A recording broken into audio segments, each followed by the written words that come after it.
नमस्कार दोस्तों, India spikes channel पर आपका स्वागत है।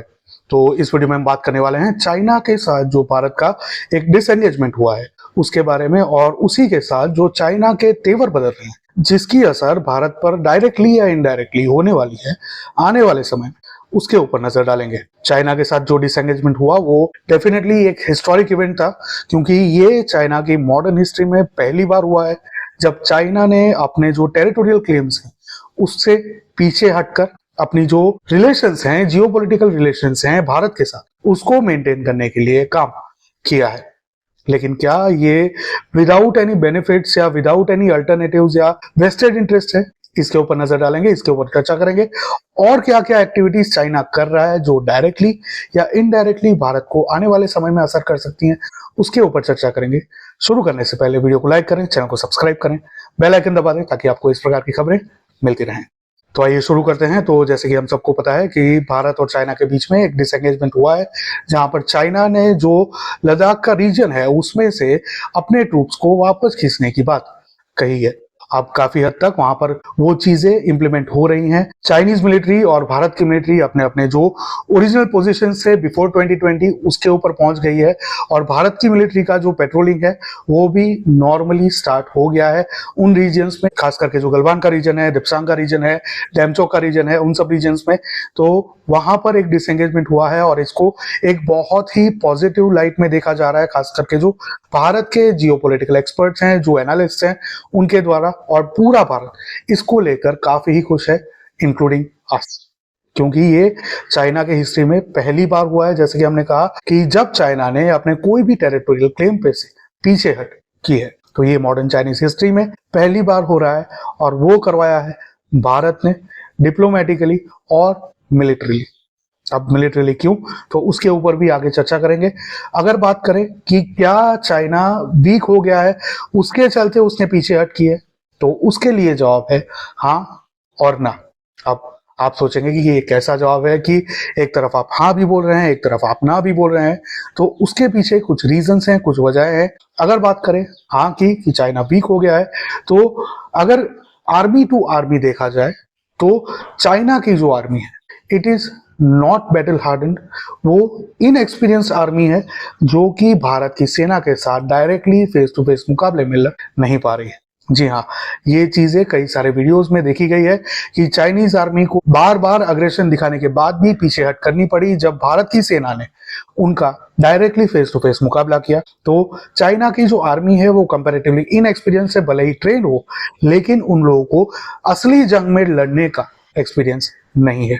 उसके सामने अगर भारतीय सेना की बात की जाए तो भारतीय सेना बैटल हार्डन्ड है, क्योंकि कॉन्स्टेंटली भारत के अलग अलग हिस्सों में, चाहे जम्मू कश्मीर ले लीजिए, चाहे नॉर्थ ईस्ट ले लीजिए, या फिर ये जो चाइना से लगे हुए बॉर्डर्स हैं, वहां पर जो कॉन्स्टेंट मुठभेड़ होती रहती है या फिर इंसर्जेंसी होती है, इन्फिल्ट्रेशन होता है, और आतंकवादियों के साथ जो मुठभेड़ होती है, उसके चलते भारत की जो सेना है वो बैटल हार्डन्ड है, वो एक्सपीरियंस्ड है। तो वो जानती है कि किस तरह से किसी भी सिचुएशन को टैकल किया जाए।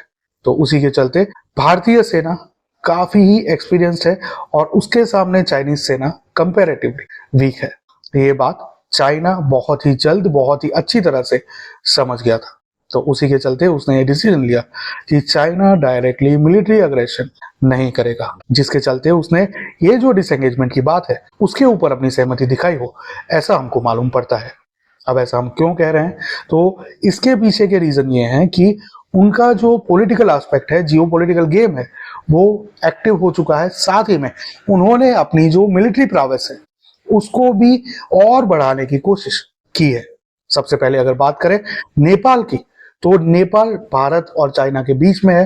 तो उसके साथ बीआरआई का, जो चाइना और नेपाल का बीआरआई का जो एक अग्रीमेंट था, वो कई सारे सालों से स्टॉल कर रहा था, जिसके पीछे का रीजन ये था कि नेपाल की जो पॉलिटिकल पार्टीज थी वे लोग सहमति नहीं बना पा रही थी इस बात को लेकर कि चाइना जो फाइनेंशियल सपोर्ट उसमें प्रोवाइड करने वाला है वो क्या नेपाल के लिए वायबल है, क्या वो सेफ है या नहीं।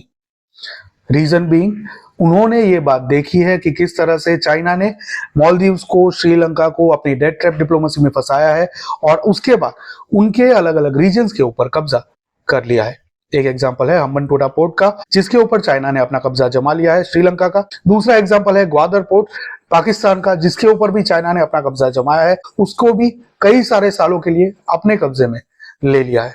तो उसी के चलते नेपाल की जो पॉलिटिकल पार्टीज थी वे लोग सहमति नहीं बना पा रही थी, खास करके जो फाइनेंशियल एड देने वाली थी चाइना नेपाल को अंडर दिस बीआरआई प्रोजेक्ट उसके ऊपर। लेकिन रिसेंटली प्रचंडा की सरकार बदलकर जो केपी शर्मा ओली की सरकार वापस आई है, जिसको चाइनीज पपेट भी कहा जाता है, जिसकी इंक्लिनेशन चाइना की तरफ ज्यादा हो, जिसका झुकाव चाइना की तरफ ज्यादा हो, ऐसा दिखाई पड़ता है, ऐसी बातें भी चलती है। उसके आने के बाद उन्होंने किसी तरह से इस बात के ऊपर सहमति बना ली कि जो फाइनेंशियल एड चाइना देने वाला है इस बीआरआई प्रोजेक्ट के अंतर्गत, वो फाइनेंशियल एड वे लोग लेने के लिए अग्री हो गए हैं। उन्होंने सभी पॉलिटिकल पार्टीज को, खास करके जो मेजर पॉलिटिकल पार्टीज हैं नेपाल की, उनको अग्री कर लिया है। अब वो कैसे हुआ, ये एक बहुत ही बड़ा प्रश्न है। संभव है कि बैकडोर से चाइना ने या फिर अंडर टेबल मनी देकर चाइना ने ये सहमति बनवा ली हो अलग अलग पॉलिटिकल पार्टी से, जैसे वो करती आई है श्रीलंका में या फिर मालदीव्स में, उसी प्रकार से यहाँ पर भी किया हो ऐसा मालूम पड़ता है। रीजन भी कि वो जो फाइनेंशियल कंडीशंस थी जो बीआरआई के एग्रीमेंट में दी गई थी, उन कंडीशंस में ज्यादा फेरबदल नहीं की गई है। जी हाँ, वो जो फाइनेंशियल एड चाइना देने वाला है नेपाल को, उसमें ज्यादा फेरबदल नहीं की गई है। उसमें अभी भी बहुत सारी जगहों पर एम्बिग्यूटीज हैं, जिसके बावजूद भी नेपाल की पॉलिटिकल पार्टीज और खास करके हाल की जो नेपाल की सरकार है अंडर केपी शर्मा ओली, उन्होंने बेजिंग जाकर बीआरआई के एग्रीमेंट पर साइन कर लिए हैं। अब ये जो बीआरआई का प्रोजेक्ट है नेपाल में, वो चाइनीज बॉर्डर से शुरू होता है और यहाँ भारत की बॉर्डर तक एक्सटेंड होता है। तो ये जो नेपाल में चाइना के बीआरआई प्रोजेक्ट का एक्सटेंशन है, वो भारत के लिए एक बहुत ही बड़ा चैलेंज प्रेजेंट कर सकता है, जिसके पीछे का रीजन हमको ये लगता है कि अगर ये प्रोजेक्ट स्टार्ट होता है और अगर एग्जीक्यूट होता है तो चाइना के ऐसे लोग जो कि सर्वेलेंस करने में एक्सपर्ट हैं, वे लोग नेपाल में आकर बैठ जाएंगे और वो लोग डायरेक्टली भारत के ऊपर नजर वहां से रख पाएंगे। अगर ऐसा होता है तो भारत के लिए सीक्रेसी रखना मुश्किल हो सकता है। साथ ही में नेपाल के थ्रू पाकिस्तानियों की जो इन्फिल्ट्रेशन है वो भी बढ़ाई जा सकती है। हम सभी को पता है पाकिस्तान और चाइना के रिलेशंस किस प्रकार के हैं और किस प्रकार से चाइना कॉन्स्टेंटली पाकिस्तान को सपोर्ट करता है, और उसी सपोर्ट के बाद पाकिस्तान नए नए आतंकवादी खड़े करता है और उनको धीरे धीरे करके जम्मू कश्मीर में पुश करते जाता है। तो उसी प्रकार का कुछ यहाँ पर नेपाल से भी हो सकता है। आगे भी इस प्रकार के एजेंट्स नेपाल से इन्फिल्ट्रेट करके भारत में आए हों, ऐसा मालूम पड़ा है। ऐसी रिपोर्ट्स भी हैं ऑलरेडी, जहां पर कई सारे लोगों को पकड़ा गया है जो कि पाकिस्तान आईएसआई से डायरेक्टली जुड़े हुए थे, जो नेपाल के रास्ते आए थे भारत में। तो उस प्रकार की गतिविधियां यहाँ पर हो सकती हैं once they start working on this BRI project. तो ये एक बहुत बड़ा चैलेंज है। साथ ही में चाइना नेपाल को पुश कर सकता है। भारत के साथ जो बाउंड्री डिस्प्यूट्स नहीं थे अभी तक, उनको खड़ा करने में और उनको और भी आगे पुश करने में। अब आप सोचेंगे कि ऐसे कौन से बॉर्डर डिस्प्यूट हैं नेपाल और भारत के बीच में। तो पहले ऐसे बॉर्डर डिस्प्यूट्स नहीं थे, रिसेंटली खड़े किए गए हैं, जिसके बारे में हमने 5 महीने पहले एक वीडियो बनाया था, जहां पर हमने ये बताया था कि केपी शर्मा ओली के आने के बाद नेपाल की जो नई करेंसी नोट्स छप रही हैं, उसमें भारत के लिपू लेक के एरिया के कुछ तस्वीरें उन करेंसी नोट्स पर प्रिंट की जा रही हैं।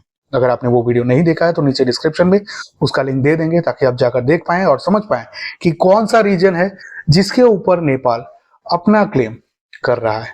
उस वीडियो में ब्रिटिश रूल के दरमियान जो सुगौली संधि हुई थी उसके ऊपर भी हमने चर्चा की थी, तो जाकर इस वीडियो के बाद जरूर देखिएगा, ताकि आप लोग समझ पाएं कि वो कौन सी ऐसी एक्टिविटीज और क्या अग्रीमेंट हुए थे भारत और नेपाल के बीच में उस समय उस संधि के अंतर्गत। तो इसी प्रकार से नेपाल ऑलरेडी क्लेम कर रहा है उसने अपने करेंसी नोट्स पर ये जो इंडियन टेरिटरी है उसको नेपाली टेरिटरी बताकर अपने मैप में इंक्लूड करना शुरू कर दिया है और अपने करेंसी नोट्स पर प्रिंट करना शुरू कर दिया है। तो हो सकता है कि आने वाले समय में चाइना इन लोगों को और पुश करे और ये जो नेपाल और भारत के बीच में टेरिटोरियल डिस्प्यूट खड़ा किया गया है उसको और भी बड़ा स्वरूप दिया जाए, ऐसी भी संभावनाएं हमको देखने को मिल रही हैं। तो इस प्रकार से चाइना नेपाल का यूज करके भारत में इश्यूज क्रिएट कर सकता है, ऐसा दिखाई पड़ रहा है, जिसकी शुरुआत ऑलरेडी हो चुकी है, जिसके बारे में 5 महीने पहले ही हमने ऑलरेडी बता दिया था। और अब ये जब बीआरआई एग्रीमेंट ऑलरेडी हो गया है, जिसके ऊपर साइन शी जिनपिंग और केपी शर्मा ओली के द्वारा किए गए हैं, उसके पश्चात ये एक्टिविटीज और भी बढ़ सकती हैं, ऐसा हमको मालूम पड़ता है। इसके अलावा अगर बात करें चाइना की जो मिलिट्री प्रावेस है, जिसके बारे में हम बात कर रहे थे उसकी, तो चाइना अपनी मिलिट्री प्रावेस को बढ़ाने के लिए अपने जो सपोर्टिंग स्ट्रक्चर है उसको और भी बढ़ाने की कॉन्स्टेंटली गतिविधि कर रहा है। इसी के अंतर्गत उसने अपनी नेवी को कॉन्स्टेंटली स्ट्रॉन्ग किया है और ऐसा बताया जा रहा है कि चाइना की जो नेवी है वो यूएस नेवी से भी नंबर टू नंबर अगर कंपेयर करें तो बहुत बड़ी है। तो वो एक ऑलरेडी चैलेंज है भारत के लिए, लेकिन एक चोक पॉइंट है मलाका स्ट्रेट, जहां पर भारत उसको कवर कर देगा। तो चाइनीज नेवी वहां से बाहर नहीं आ पाएगी एज ऑफ नाउ। लेकिन उसी के साथ चाइना ने रिसेंटली एक ऑर्डर दिया है 1 मिलियन लॉइटरिंग म्यूनिशंस बनाने का। जी हाँ, कल ही ये खबर निकल कर आई कि चाइना ने 1 मिलियन यानी कि 10 लाख लॉइटरिंग म्यूनिशंस बनाने के ऑर्डर दिए हैं। अब ये जो लॉइटरिंग म्यूनिशंस हैं वो बहुत ही सस्ते हैं, बहुत ही चीप हैं और साथ ही में इफेक्टिव भी हैं। प्लस इसका बेनिफिट ये है कि इसको ऑपरेट करने के लिए स्किल्ड पर्सन की जरूरत नहीं है। तो अगर भारत के साथ कन्फ्रंटेशन इन फ्यूचर होता है तो संभव है कि ये जो लॉइटरिंग म्यूनिशंस हैं उनका उपयोग किया जाए। इसके सामने एफपीवी ड्रोन्स हैं, लेकिन वो ड्रोन्स चलाने के लिए एक स्किल्ड पर्सन की जरूरत होती है, जिसके सामने ये लॉइटरिंग म्यूनिशंस कंपैरेटिवली चीप और अनस्किल्ड पर्सन के द्वारा भी ऑपरेट किए जा सकते हैं। तो उसके एक्विजिशन के लिए चाइना ने हाल में ऑर्डर प्लेस किया है। इसके सामने अगर देखें भारत के पास अगर लॉइटरिंग म्यूनिशंस की, तो भारत के पास लॉइटरिंग म्यूनिशंस हैं, टेक्नोलॉजी है, लेकिन वो जो संख्या बल होना चाहिए वो उतना नहीं है। और ये जो लॉइटरिंग म्यूनिशंस हैं वो आने वाले समय में किसी भी बैटलफील्ड के लिए एक गेम चेंजर बन सकते हैं। ये ऑलरेडी ईरान के द्वारा, यमन में हुतीस के द्वारा, यूक्रेन के द्वारा और अलग अलग वॉर जोन्स में ऑलरेडी यूज में लिए जा रहे हैं। रीजन बीइंग, जैसा कि हमने बताया, ये चीप है और इसको ऑपरेट करने के लिए किसी भी स्किल की जरूरत नहीं है। तो उसी का चाइना ने ऑर्डर दिया है। तो चाइना जो अपनी स्ट्रेंथ है, मिलिट्री स्ट्रेंथ है, उसको बढ़ा रहा है, उसका जो सपोर्टिंग स्ट्रक्चर है उसको और भी स्ट्रेंथन कर रहा है और उसमें और भी इक्विपमेंट्स और वेपन सिस्टम्स इंक्लूड कर रहा है, ऐड करते जा रहा है। तो ये भारत के लिए आने वाले समय में एक चैलेंज बन सकता है। ऐसा कहा जाता है कि peace is time to prepare for war. अगले जंग के लिए पीस यानी कि शांति काल जो होता है वो अगले युद्ध की तैयारी के लिए उपयोग में लिया जाता है। तो कोई भी अगर स्ट्रेटेजिकली एडवांस और विजनरी कंट्री हो, विजनरी लीडर हो, तो वो उसके ऊपर वर्क करना स्टार्ट कर देगा। ऑलरेडी चाइना ने उसके ऊपर वर्क करना स्टार्ट कर दिया है, ऐसा हम लोगों को दिखाई पड़ रहा है। उसमें भारत कहीं ना कहीं थोड़ा बहुत पीछे है। ऐसा नहीं है कि भारत में कंपनीज नहीं है, प्रोडक्शन नहीं है। भारत के पास प्रोडक्शन ऑलरेडी है, प्रोडक्शन कैपेबिलिटीज ऑलरेडी हैं, लेकिन भारत ने एक्विजिशन नहीं किया है। तो आशा रखते हैं कि भारत की जो डिफेंस एजेंसीज हैं वो इसका संज्ञान लेगी और जो भी रिक्वायर्ड स्टेप्स हैं वो भी लेंगी। जैसा कि हमने देखा है ईरान और इजराइल के बीच में कि इजराइल की जो एंटी मिसाइल वेपन सिस्टम्स थी, जो बाहर से आने वाली मिसाइल्स को रोकने के लिए काम करती थी, जिसको आयरन डोम कहा जाता, उसको नाकाम करने के लिए ईरान ने बहुत ही बड़ी मात्रा में मिसाइल्स एक साथ इजराइल की ओर फायर किए थे। तो उसी के चलते जहां पर एक तरफ आयरन डोम ने कई सारी मिसाइल्स गिरा दी थी, मार गिराई थी, उसी के सामने कई सारी मिसाइल्स ऐसी थी जो आयरन डोम तबाह नहीं कर पाया था। तो इसी प्रकार से सिस्टम्स को ओवरवेल्म करके इस प्रकार के अटैक्स किए जा सकते हैं। तो जो भी डिफेंस सिस्टम्स है वो तो जरूरी है ही और उनकी भी संख्या और भी ज्यादा जरूरी है, लेकिन उसी के साथ इस प्रकार के अग्रेसिव स्टेप्स भी लेना जरूरी है जो आने वाले समय में बैटलफील्ड में गेम चेंजर साबित होने वाले हैं। तो उसके ऊपर चाइना ऑलरेडी वर्क कर रहा है, जैसे कि हमने बताया। तो एक साइड नेपाल के साथ जियोपॉलिटिकल गेम खेलकर वहां पर अपनी घुसपैठ कर रहा है चाइना, दूसरी तरफ अपने जो प्रावेस है, मिलिट्री प्रावेस है, उसको इंप्रूव करने की कोशिश कॉन्स्टेंटली कर रहा है। साथ ही में उसकी नेवी की स्ट्रेंथ ऑलरेडी है, तो उसके ऊपर भी उसका वर्क चालू है। और भी प्रोडक्शन चल रहे हैं शिप्स के, नेवल शिप्स के, फ्रिगेट्स के और अन्य कई सारे शिप्स के, तो उसके ऊपर भी उसका वर्क चल रहा है। साथ ही में अगर देखें बांग्लादेश की, तो बांग्लादेश में हाल में भले ही यूनुस को यूएसए ने बिठाया है, लेकिन यूनुस खुद भी ये जानता है कि उसको जबरदस्ती वहां पर इंस्टॉल किया गया है। अब ये बात हम क्यों कह रहे हैं, तो रिसेंटली द इकोनॉमिस्ट में यूनुस ने खुद ये बात कही थी कि वो अच्छा खासा पेरिस में वर्क कर रहा था, जहां से उसको जबरन उठाकर यहाँ पर बांग्लादेश में इंस्टॉल कर दिया गया है। और जैसे ही ये परिस्थितियां शांत होती हैं, जैसे ही इलेक्शंस हो जाते हैं, वो वापस पेरिस चला जाएगा और वहां जाकर अपना जो पुराना काम है वो स्टार्ट कर देगा। तो ये बात उसने द इकोनॉमिस्ट के इंटरव्यू पर खुद कही है।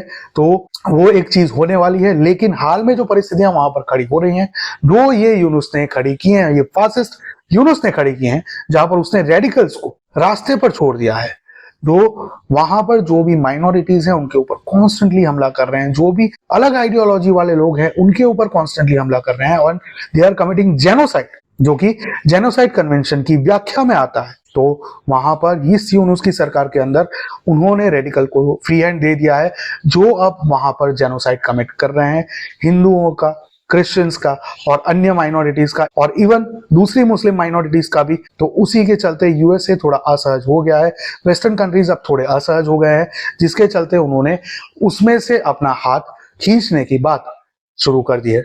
लेकिन अगर ये यूएस वहां से अपना हाथ पीछे खींच लेता है तो वहां पर एक वैक्यूम क्रिएट हो जाएगा, और जिस तरह से पाकिस्तान से हाथ पीछे खींचने के बाद पाकिस्तान ने चाइना का हाथ थामा और चाइना ने अपना हाथ पाकिस्तान को दिया, उसी प्रकार से बांग्लादेश को भी चाइना अपना हाथ दे और बांग्लादेश को भी यूज करके भारत के अंदर रेडिकल्स का यूज करके भारत के अंदर केओस क्रिएट करवाए आने वाले समय में, तो कोई भी चौंकने वाली बात नहीं होनी चाहिए।